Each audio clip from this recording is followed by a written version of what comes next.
Going back to our top story on the constitutional or a political crisis staring at South Korea's dispensation, Professor Sandeep Kumar Mishra, professor from School of International Studies, Jawaharlal Nehru University, joins us in our daily studio. And I must also tell our viewers that you have had the opportunity to visit South Korea more than 50 times. They have been scholarly visits there, including North Korea, I believe, sir. So you understand the country very well.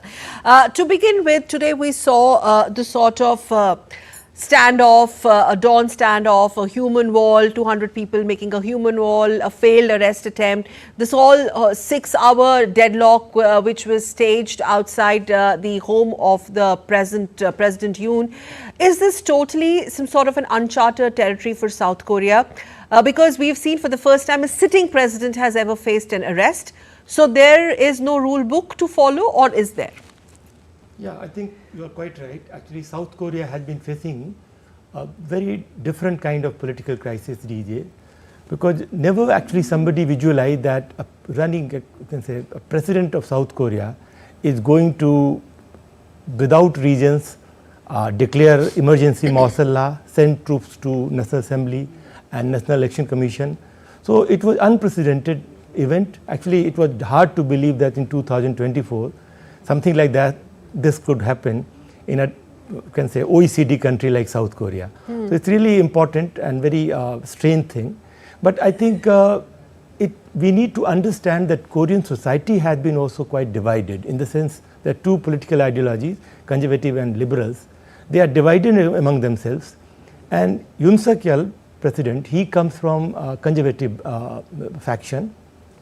And those people, they are doubting that actually liberal faction of Korean politics, they have been slightly soft to North Korea. They are probably having some kind of anti-state policy. So because of this approach of conservative faction, and especially Yoon Suk Yeol, there is a kind of, say, political crisis happening in South Korea. And that led to actually Yoon Suk Yeol declaring emergency martial law last month, 3rd of December. Having said that, who is really in charge of the things there when President Yoon stands impeached? Because we know he was supposedly stripped of his power, and so to have a law enforcement officers trying to carry out an arrest, the drama that we saw today, which they have a legal warrant also for, only to be blocked by the security apparatus of President Yoon. Now, don't you think, Professor Mishra, this is something which raises serious and very uncomfortable, or rather precarious, questions about who really is under command in South Korea? I think it's quite right. Your query is actually, it's a quite politically chaotic situation in South Korea, because last actually few days it has been quite difficult, because whereas Corruption Investigation Office, CIO they call it, they have been issuing summons to South Korean President Yoon Suk Yeol. He is not receiving those summons. Then they went to District Court of Seoul. District Court of Seoul actually gave permission to go them and basically detain him and make inquiry with Yoon Suk Yeol. But Presidential Security Services, they stopped them. And not only that, some conservative civil society groups who have been protesting in front of Yoon Suk Yeol residence, they also tried to create obstacles for those people who are going inside. So it's a really very chaotic situation and really difficult to say who is in command. But I think at the same time we need to understand that majority of Koreans, around 70 to 75% of Koreans, they are against Yoon Suk Yeol and his decision to apply emergency martial law in South Korea. So they are quite, and even bureaucracy, police and even military, other institutions also, they have been trying to defy president, and they have been trying to have some kind of democratic spirit in them and trying to resolve and stabilize the situation. They have been trying to go through institutional process, and I hope that in next 2-3 months things could be better in South Korea. Like how? Because we've seen there has been an unprecedented month for South Korean politics, Professor.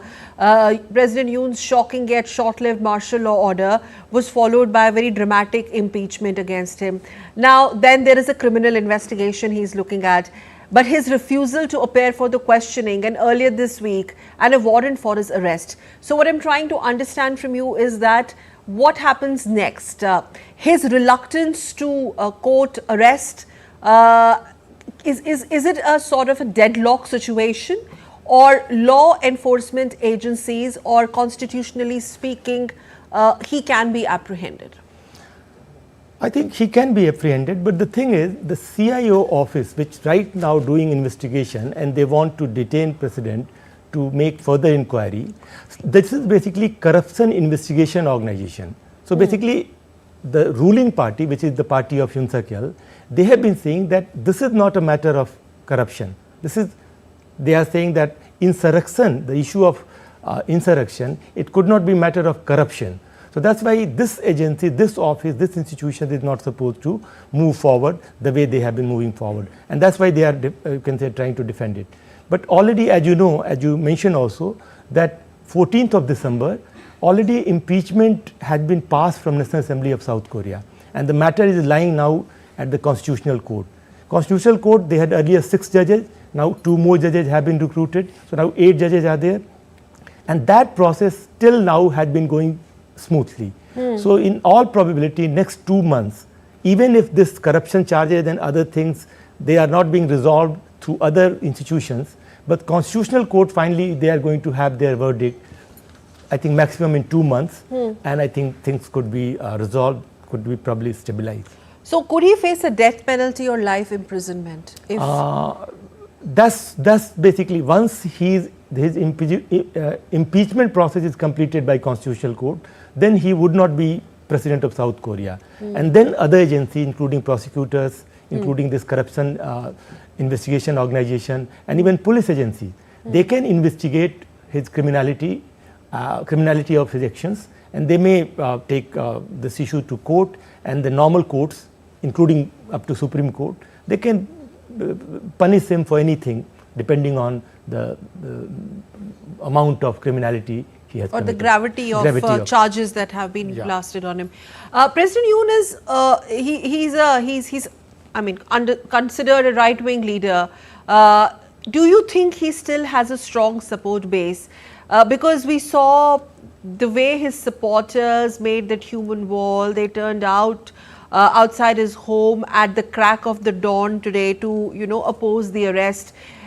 In the sense, his political credentials, are they still intact? I think partially it's still intact, because Korean society, as I told you in the beginning, it's divided into 2 parts, conservative and liberals. And conservatives are also having their own institutions, their own mechanism to constitute different civil society groups, and they have been trying to compete with liberal factions in Korean politics. So even if they are not very much satisfied with Yoon Suk Yeol, they are basically going to support Yoon Suk Yeol, and that basically around 20% people, they support Conservative Party, and those 20% support base is going to be there, one. The second actually support base also comes from some kind of church and other factions of Korea. They have been also behind support to Yoon Suk Yeol, and those supports are slightly less critical to, they don't apply their mind, they are not very much confident about their democracy, and they are saying that look, Yoon Suk Yeol is a special leader and that person must be protected. So I think around 10 to 20% people, they are going to keep supporting Yoon Suk Yeol in coming months also. Okay, but by many accounts is Yoon a disgraced leader. He's considered a disgraced leader, impeached by the parliament. He awaits a decision of the Constitutional Court which can remove him from office. Yeah, I think that's a institutional and other, you can say, democratic process through which he is going to be punished for his actions. But it doesn't mean that those conservative support group, they are going to, you can say, disappear. They are going to be there. And look at the Conservative political party. The Conservative Party, which is the name of the Conservative main ruling party, is People's Power Party. They are still having 23% support base. And majority of People's Power Party leaders, they have been supporting Yoon Suk Yeol. Actually, on early December, after the first impeachment was not passed, a new leader was chosen in People's Power Party, and he was Mr. Kwang. Kwang is basically he's considered to be very close to President Yoon Suk Yeol. So I think People's Power Party and that operators, that institution, that kind of networks, they are going to remain in South Korea for time to come. So why is it so difficult for the police, just to make us understand, arresting him? First of all, can this be technically called arrest or detainment? And in both cases, why this has proven like an uphill task for the Korean police to take him in their custody? It happens because South Korea is it had been a democracy, and what happened that there are people who resort to undemocratic means, like President Yoon Suk Yeol had done this time. But if you have to punish them in any democratic process, you need to follow the timeline, the procedures and all those things. So probably that's one reason why it's taking slightly longer time to get him, to make him accountable to his act. And another problem is that it's a presidential form of government. So what happened, whoever is the president, he appoints police chief, he appoints the chief of prosecutor's office, he appoints audit and accounts chief, he appoints actually 3 members of constitutional court also, 3 members of constitutional court also. So actually it's a presidential system, and where president has lots of people, his own people at the different institutional heads, and they are directly, indirectly, you can say deceitfully, they have been trying to help Yoon Suk Yeol. Right, so right. So has these appointment of these judges of late also added to the crisis? I think it's going to resolve the crisis. Because actually Constitutional Court is supposed to have 9 members, and before this impeachment or even after the impeachment, there were only 6 judges who were there, 3 vacancies were there. So all the 3 vacancies, they were recommended by National Assembly. 2 of them, they have been accepted by current president, acting president, Choi Sang-mok, and I think 1 seat is still vacant.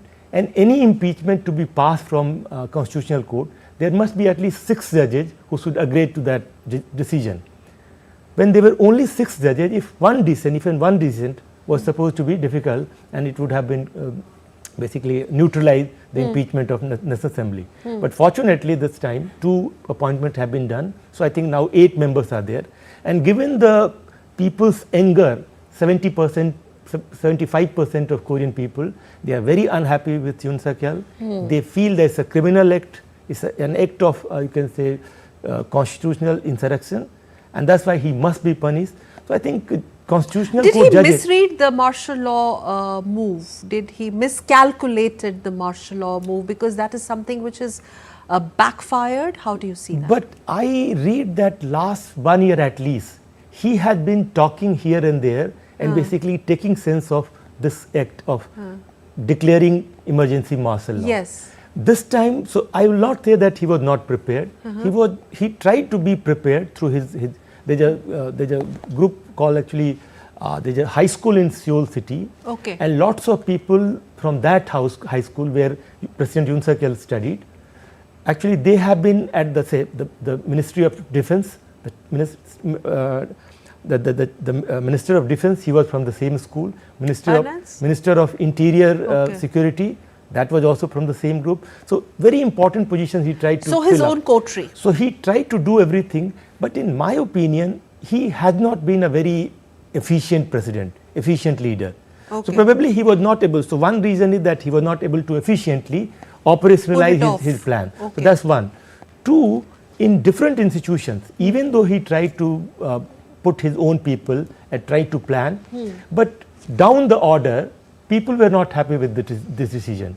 So even if their seniors, they ordered to go to National Assembly, capture all opposition leaders, they did not follow the order, or they reluctantly followed the order, or they delayed to follow the order.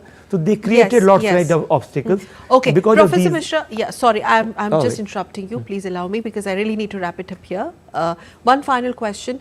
How do you see Antony Blinken's visit? Has this surprised you, this move? Though he's going to meet his counterpart there.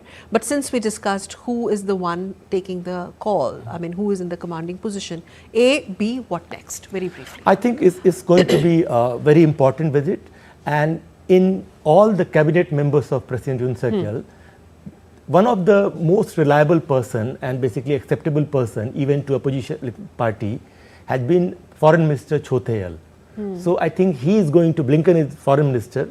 Yeah, he is going to meet. Yes. So I think he is going to meet Cho Tae-yeol, Foreign Minister of South Korea.